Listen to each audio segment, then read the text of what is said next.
Bonjour à tous. Dans cette vidéo, nous allons voir comment approuver des données avec Laravel. L'approbation de données est une fonctionnalité intéressante et indispensable si vous souhaitez avoir plus de contrôle sur les données que vos utilisateurs soumettent dans vos applications.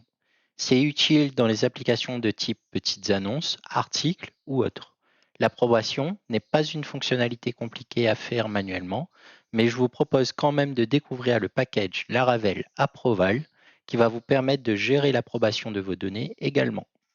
Au niveau des prérequis, une installation de Laravel en version 10 ou 9, une base de données, la configuration du fichier d'environnement .env pour connecter votre application à la base de données, que je vais faire tout de suite.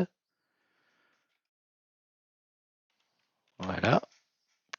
Une table post qui va contenir les articles pour ce tutoriel.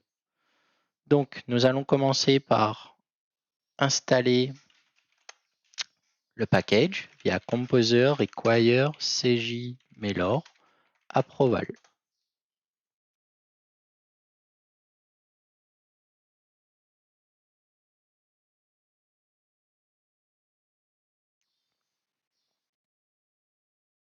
On patiente, on laisse l'installation se faire. Ensuite, nous allons publier les fichiers de configuration. Donc, on commence par Approval Migration. Ensuite, PHP Artisan Vendor Publish, --tag, Approval Config. Et ensuite, on fait PHP Artisan Migrate. OK, maintenant nous allons créer notre table post via PHP Artisan Make Migration Create Post Table. Nous allons ouvrir le fichier de configuration, le fichier de migration, pardon. Hop.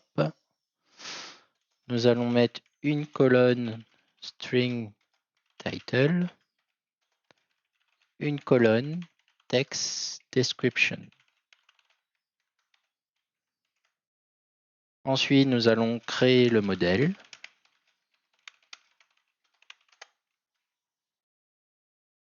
Nous allons ouvrir le modèle. On va d'abord cibler la table qui s'appelle post, puis nous allons mettre les champs autorisés à la modification. Hop. Ensuite, nous allons faire un use must be approved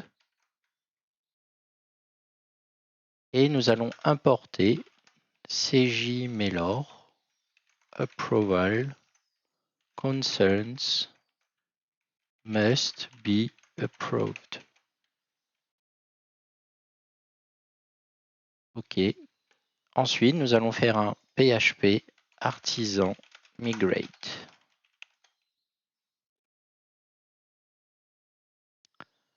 Nous allons nous rendre dans route web.php.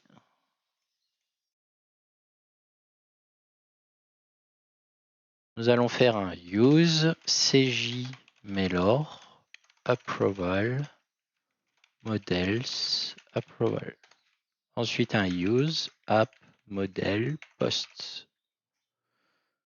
Et enfin, nous allons créer à travers une boucle for 3 posts.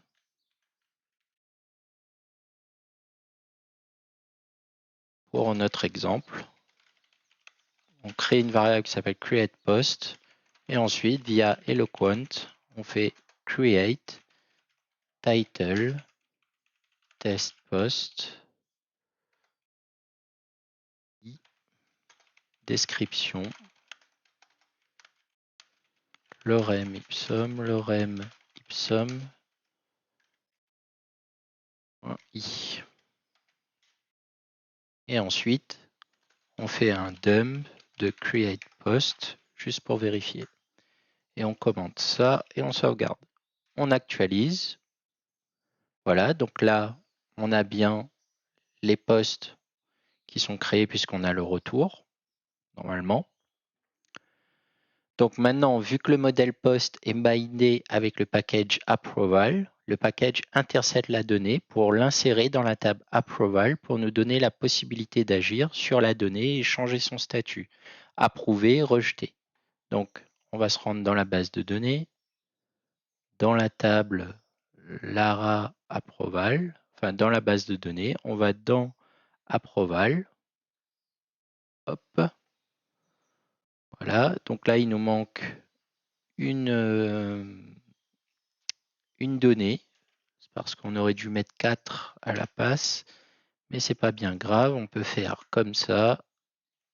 Ici, on rajoute 3. Et ici, on rajoute 3. Hop. On réactualise. Voilà. Donc là, on a bien nos 3 données. Maintenant, nous allons changer l'état de chaque ligne dans la table Approval pour observer les comportements. Donc, nous allons commenter ça. Et ensuite, nous allons faire un set approve, approval, find one. Donc, nous allons approuver la première. Nous allons rejeter la deuxième. Et nous allons laisser en pending la troisième. En fait, cette PON, elle remet en pending l'article, la donnée. Et si évidemment elle n'a pas changé de statut, et ben elle reste en pending, tout simplement. Donc set reject de set PON. Voilà. Donc ici on actualise. Donc là, set PON, pardon, excusez-moi. C'est peut-être avec un P majuscule. Non plus. Alors, où est-ce que j'ai fait une petite erreur? Nous allons voir ça très rapidement. Set PON. Ok, c'est pas set, c'est postpone. Désolé. Postpone. Voilà. Et on actualise. Ok, donc là, il nous retourne 1. Ça veut dire que la modification a bien été faite. Donc là, j'agrandis cette fenêtre. Je réactualise cette table. Donc là, on voit bien que le premier est approuvé. On voit bien que le deuxième est rejeté. Et on voit bien que le troisième est toujours en attente. Pour celui qui est approuvé, on vérifie dans Post. Et notre poste existe toujours. Il n'a pas changé. Et en fait, le fait de jouer sur cette donnée, on peut vérifier si le poste peut être accepté ou rejeté, tout simplement. Nous allons maintenant obtenir des informations et des petites statistiques sur les éléments dans la table Approval. Donc, on va se rendre toujours ici. On commente ça puisqu'on n'a pas besoin. Le premier, on va récupérer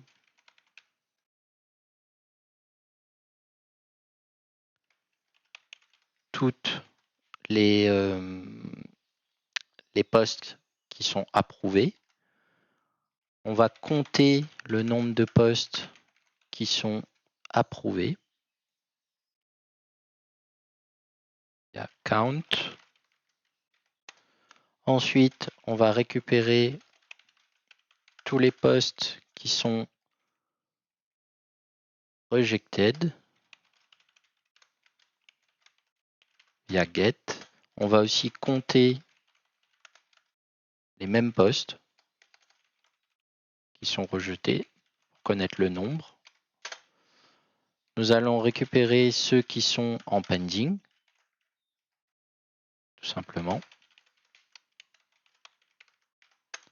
Et nous allons aussi compter ceux qui sont en pending. Count. Et ensuite, il nous reste juste à faire un dump de chaque valeur.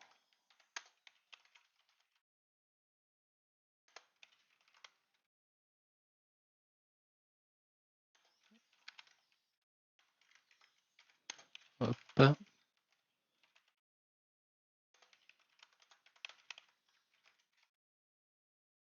On enregistre et on actualise. Donc là, on voit bien qu'on a bien une donnée.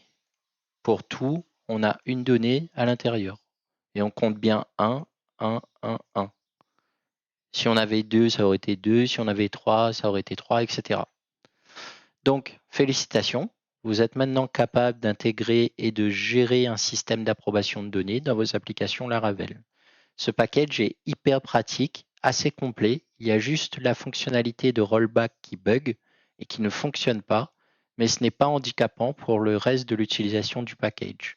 Si vous souhaitez approfondir vos connaissances autour du package, n'hésitez pas à visiter le repository. Vous trouverez l'adresse sur l'article du site Captain Package. On remercie CJ Mellor pour ce package et moi je vous remercie pour votre attention et je vous dis à bientôt dans la prochaine vidéo.